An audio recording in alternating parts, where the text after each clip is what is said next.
Assuming that Colin was simply joking, Clara didn't take it seriously.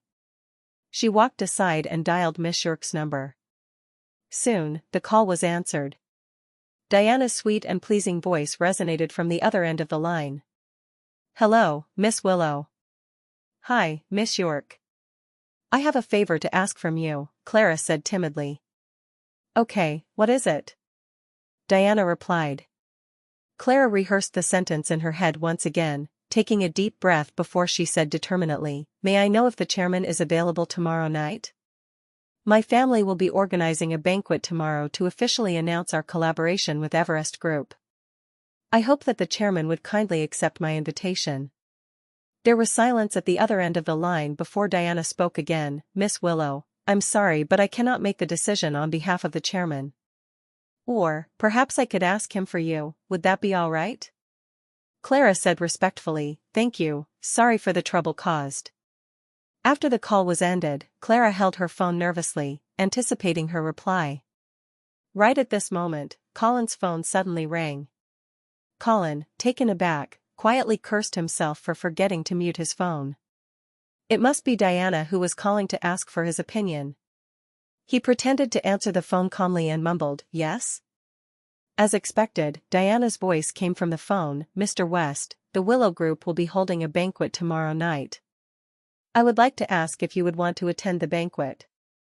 Colin replied, "Oh, is that so? Okay, I will. All right, that's it, bye." Then, he quickly hung up the call and mumbled, "These marketing spam calls are really annoying." Clara didn't suspect anything, but very soon, her phone rang again. Diana's voice echoed into her ear again. "Hello, Miss Willow, our chairman has agreed to your invitation, he'll drop by the venue then." "Huh. Really, that's great, thank you so much for your help. Please thank Mr. Chairman on my behalf too," Clara muttered in disbelief followed by an excited shriek. She didn't expect that the chairman would actually agree to come. She hurriedly turned to Madam Willow and said delightedly, "Grandma, the chairman of Everest Group has agreed to come." "Really?" Madam Willow was extremely thrilled.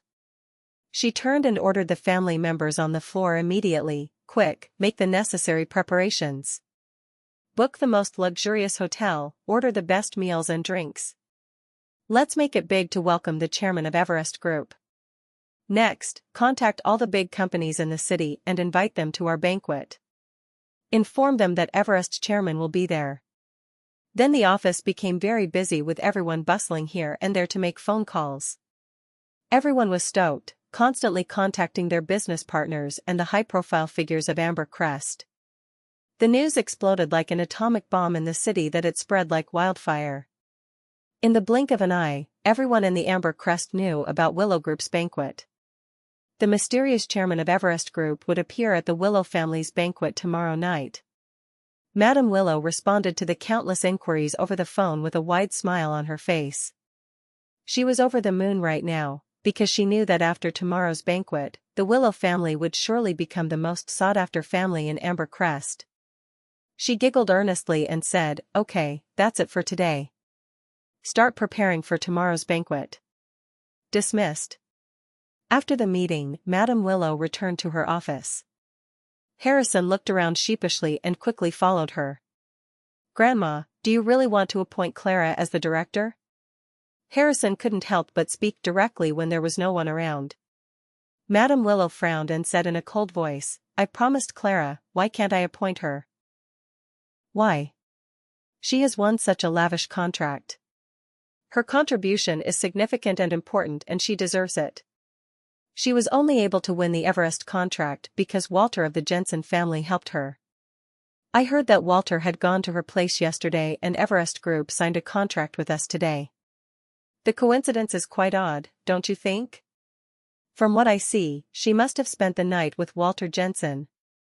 Madam Willow's face slowly turned into a shade of brewing rage. "Is that true?" Harrison uttered firmly, "Of course it's true. Walter did go to see Clara last night. You'll know if you look into it." He then continued, "Grandma, Clara is a married woman. If the skeleton in the closet is revealed, With people knowing this is how we had won the contract with Everest, what would they say about the Willow family? What would they say about you? Madam Willow's frown wrinkles even deeper, buying Harrison's lie. She knew about Walter's feelings towards Clara. During her birthday, Walter had given her a jade talisman worth $3 to $4 million. It could also explain why Clara was able to win the $60 million contract. Sensing the change in Madam Willow's expression, Harrison quickly continued, "If you appoint such a shameless woman as the director, our reputation will be tarnished. At a time like this, you must appoint another person as the director and give that person the credit of the contract too. The best choice would be a man, it's the best way to avoid gossip." Madam Willow nodded slightly, pondering upon his suggestion. She believed 80% of Harrison's lies. Considering the circumstances, she should choose another candidate as the director to eliminate the rumors and gossip. If the public were to know that Clara had won the contract because of her affair with Walter, she would state that the new director had won the project instead of it being the product of Clara's affairs. Moreover, the old lady was biased too. Honestly, she didn't like Clara. In addition, she was a conservative woman with patriarchal thinking. She didn't like the idea of Clara slowly growing her influence and power in the Willow family.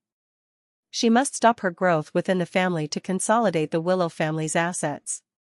She had made up her mind silently as her thoughts ran wild. She looked at Harrison and said coldly, "Harrison, from now on, you must listen to me. Do what I tell you to do, and don't do the things that I tell you not to do. Do you understand?" Harrison stood upright and said, expressing his loyalty, "Don't worry, Grandma, I'll follow your orders like a loyal servant. I'll go wherever you point, I'll do whatever you say." "Okay." Madam Willow nodded and continued, "At the banquet tomorrow, I'll announce that you're the new director and will be fully in charge of the project with Everest Group. But remember, you must be obedient and faithful. I can hold you up, but I can also bring you down." Harrison shrieked gleefully and said, "Don't worry, Grandma. I'll be a good boy."